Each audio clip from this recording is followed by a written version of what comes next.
Hey guys, അപ്പോൾ നമുക്കിന്ന് ഹൽദിറാംസിൻ്റെ store വരെ പോയിട്ട് വരാം. നമ്മളിപ്പോൾ ഡൽഹിയിലാണ്. അവിടെ കുറേ സ്വീറ്റ്സ് ഉണ്ടായിരുന്നു.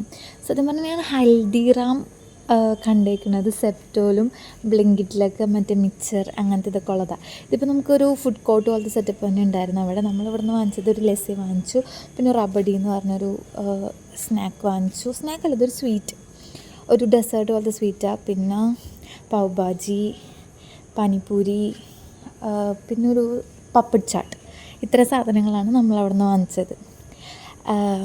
എന്നിട്ട് നമുക്ക് സാധാ കഴിക്കുന്ന പോലെ തന്നെ നമ്മുടെ ഇവിടെ കിട്ടുന്ന പോലെ തന്നെയായിരുന്നു പാനിപ്പൂരി. അതിൽ ആഡ് ചെയ്ത് കഴിച്ചു. സാറിങ്ങനെ ഓരോ നാക്ക് സാറ് വിചാരം നമ്മളൊന്ന് പുള്ളി നോർത്ത് ഇന്ത്യനാണ്.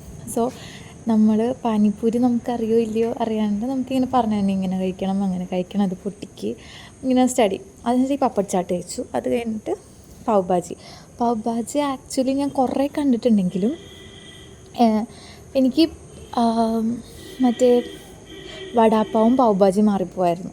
അപ്പോൾ ആദ്യം ഞാൻ എവിടെ ചെന്ന് കഴിഞ്ഞാൽ പാവ് ഭാജി എന്ന് പറഞ്ഞ് വാങ്ങണത് വടാപ്പാവാണ്. അപ്പം ഞാൻ അങ്ങനെ ട്രൈ ചെയ്യണം എന്ന് വിചാരിച്ച് പോയി ചെയ്തതാണ്. അപ്പോൾ സാർ അത് കഴിക്കണ നാക്കൊക്കെ എനിക്ക് പറഞ്ഞു നോക്കി ഇങ്ങനെയാണ് കഴിക്കേണ്ടത് എന്നൊക്കെ പറഞ്ഞ് അതിൻ്റെ കുറേ ക്ലാസ്സൊക്കെ എടുത്ത് തന്നു. ഇങ്ങനെ കഴിക്കണം അങ്ങനെ കഴിക്കണം എന്ന് പറഞ്ഞ് ലാസ്റ്റ് അതെനിക്ക് ഒരുമിച്ച് കഴിക്കാൻ പറ്റാത്തതുകൊണ്ട് ഞാൻ ഇങ്ങനെ ഇതാക്കി കഴിച്ചു. പിന്നെ എനിക്കിതാണ് ഏറ്റവും കൂടുതൽ ഇഷ്ടപ്പെട്ടത് റബഡി എന്നാണ് ഹിന്ദി പറയണത്, റബ്ബറി എന്നാണ് ഇംഗ്ലീഷിലെന്ന് തോന്നുന്നു. പക്ഷെ നല്ല സാധനം. എനിക്ക് ഡൽഹി ചെന്നിട്ട് ഓക്കെ സ്പെഷ്യൽ ട്രൈ ചെയ്തതിൽ എനിക്ക് ഇഷ്ടമായത് അതാണ്.